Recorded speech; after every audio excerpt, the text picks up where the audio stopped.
Hey guys, I'm Abby, and welcome back to One Code Camp channel. Today, we are going to talk about a modern JavaScript ES6 feature, which is what we call destructuring. Stick around if you want to know more, and let's dive right into it. What is destructuring? Before we know what it is and how it makes our coding a lot easier, faster, and cleaner, let's create an object representing a person. Right? Let's create a variable const named person, and let's add a few properties and values.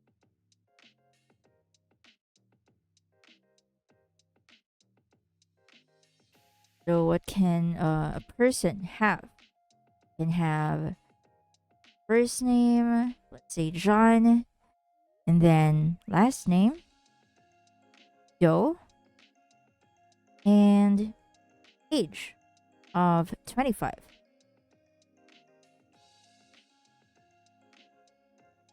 All right. The older way for us to get or access the properties and values in our objects is like this. We can store it in a variable. So let's say let person first name and access the person object first using person, then the property that you specifically want to access.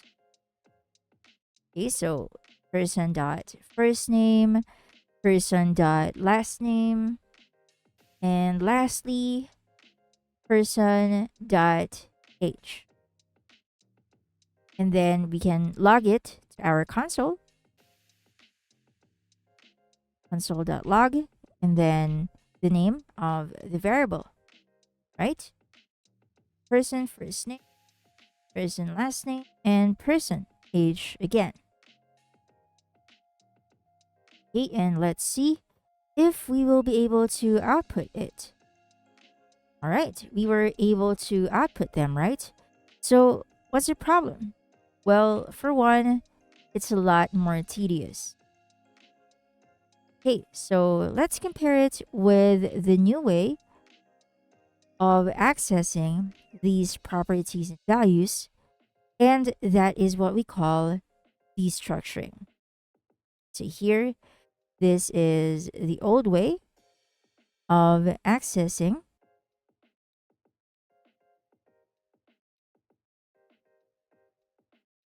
and let's compare it with the new way.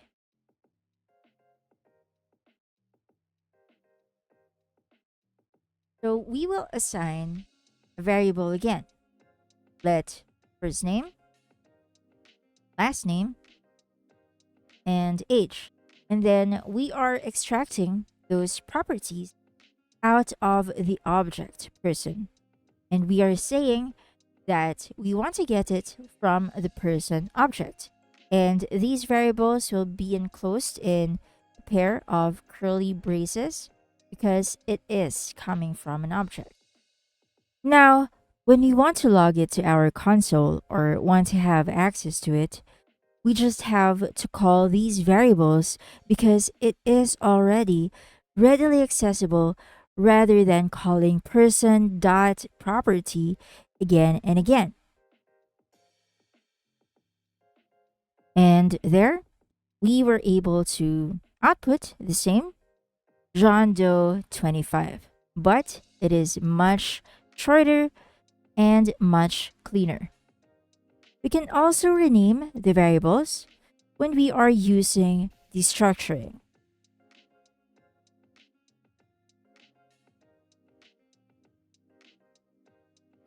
If you want to call first name as fname, last name as lname,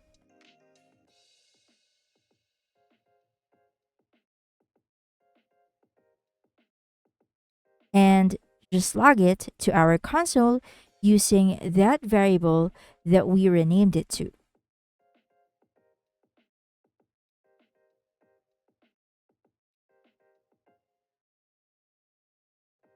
lname and fname. Okay, and let's see.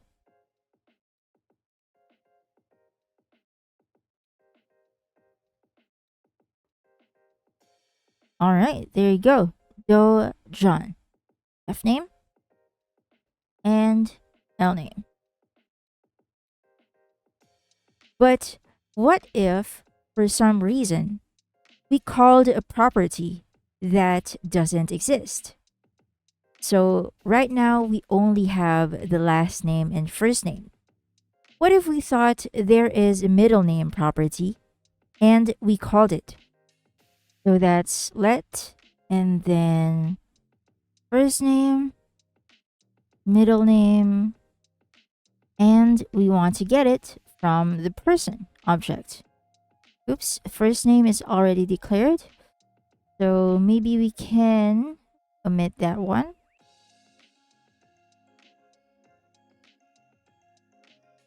Right? And let us now call console.log middle name. Okay, let's see what will happen.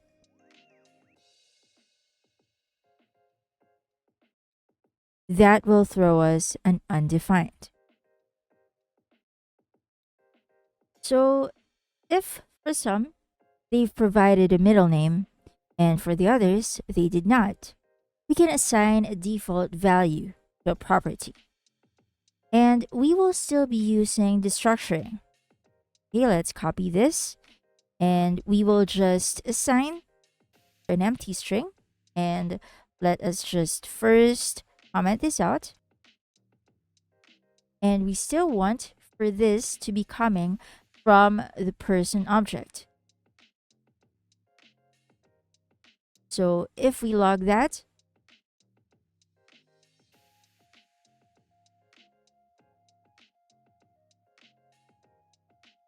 it will not say undefined, but it will just have a blank space.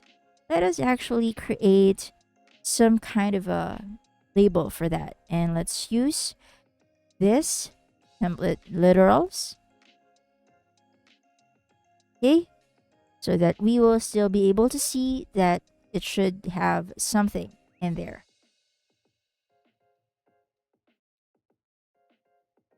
Okay, middle name, and there is nothing after that. It's just a blank space. Not only we can use the structuring in objects, we can also use them in arrays.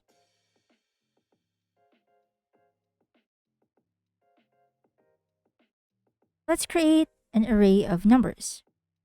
And like earlier, let me show you the old way of accessing values inside, this time in an array. So we can have let x, and then from the array, we will use their indices, right? So R0, R1, and R2. So let X, Y, and Z for those three elements. But again, this can be a tedious work. So we can console.log XYZ, and we will be able to output it 1, 2, 3. So right now, that is kind of a lot of work. So let's make use of destructuring. Let us first comment these out, and we can make use of the same syntax. We want to put them inside a variable, but instead of using curly braces, we will use the square brackets, and we will say that we want to get that inside the array that we have created. And then console.log XYZ, and just as short as that, we were able to get the same output. Now, let's see one more example of this. We have an array of variables here, A, B, C, and D. Then on the right side, we are saying that we want to get the values of variables. And those values are 1, 2, 3, and 4. The values that we will get is just basically in order of how we wrote it on the left hand side. So if we console.log B, we will be able to get 2. If we console.log A, we will be able to get 1, C for 3, and D 4. So it's basically just in order. Okay, now let's talk about when we want to skip an item in the array. So let's create another array here of strings. And so that will be our value 1, 2, and 3. Now I only want to output 1 and 3. So for us to be able to do that, we can just skip the 2 using another comma, but leave that space blank.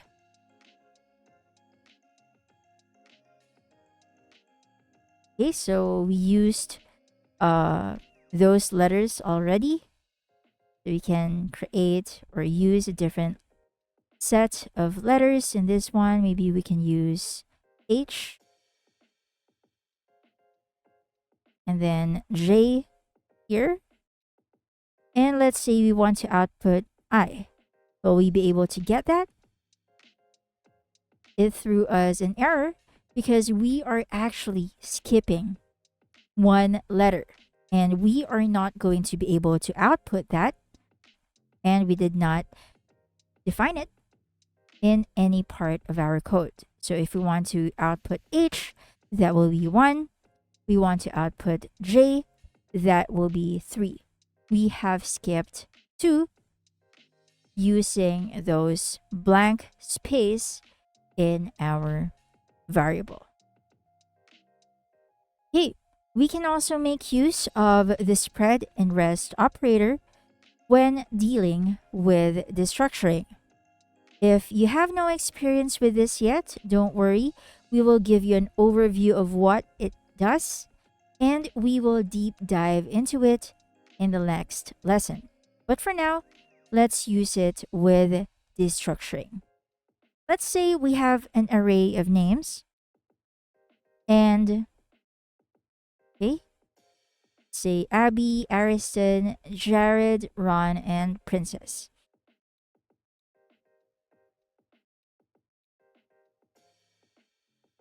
And I want to output Abby. I also want to output the rest of them, but I want the rest of them inside an array. So let's say I want to create a variable of E and F.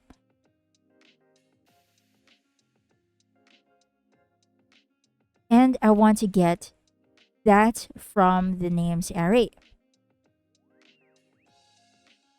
Let's log it to our console. Okay, console.log E. And just as expected, we will be able to get Abby. And if we console.log F, we will be able to get Ariston, right? But again, we want to get everything. We just want to output the rest of them inside an array. What we can do is use the spread or rest operator, which is denoted by 3 dots, and say that we want to spread those remaining elements into the variable F and group them in one array. Right? So if we output E and then spread operator of F, we will be able to output Abby and the rest of them inside an array. So if we use E, F, and G, and output only E and F, we will be able to get Abby and Ariston. And if we output G as well, we will be able to output or get Abby, Ariston, and Jared. So if we put in the rest operator in G, we will be able to get Abby and Ariston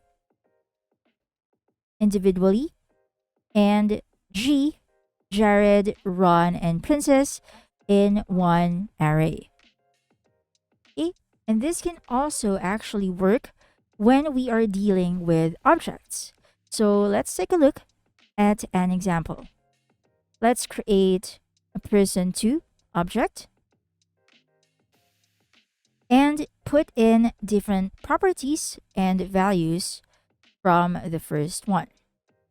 Okay, so const person2 and pair of curly braces, and this time let's put in nickname, say JD or John Doe, and current or maybe year of 20 or 2000.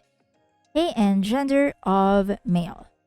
Right, got a little bit of error here. That should be a colon. All right. So we can say that we want to get the nickname and get the rest of them as well. But I want it to be in one group of objects. And it doesn't really matter how you name the rest. Okay, this is a variable. You can name it whatever you want. Then we want to get it from that person2 object. So if we log that to our console, we will get the nickname, JD, then the rest of the properties and values in one object. Now, one important thing to take note of is we cannot use the spread and rest operator in the first variable. It should always be at the end or the last element. Okay, so if we try that, we can use that maybe at the top. Okay, so here inside the array, so let's put that at first element, or at the first variable. It will throw us an error and it will tell us rest element must be last element. Right? So that's it for our destructuring. We are basically just storing the things inside small separate boxes rather than having them in one big box and repeatedly getting that box whenever we need something inside of it. And I hope you enjoyed and learned a lot from this lesson. And see you again in the next ones.